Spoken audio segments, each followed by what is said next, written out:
శివరాత్రి రోజు తప్పకుండా చేయాల్సింది ఉపవాసం. ఉపవాసం అంటే ఏమిటి?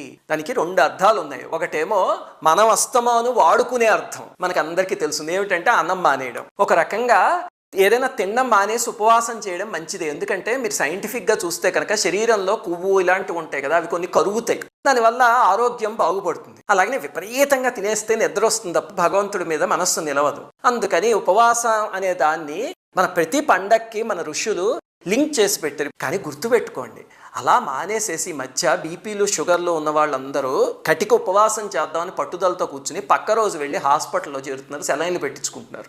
అలాంటివి ఎంతమందిని చూశానో. అలాంటి ఉపవాసాలు ఎప్పుడూ చేయకండి, అది మంచిది కాదు. ఇంకా రెండవది, అసలైన ఉపవాసం ఏమిటి? ఇది అన్నం మానేయడం ఉపవాసం కాదు. అసలైనది ఏమిటి అంటే ఉపవాసం అంటే దగ్గరగా ఉండడం. అంటే మన మనస్సు పరమేశ్వరుడికి దగ్గరగా రోజంతా ఉండగలిగితే దాన్ని ఉపవాసం అంటారు.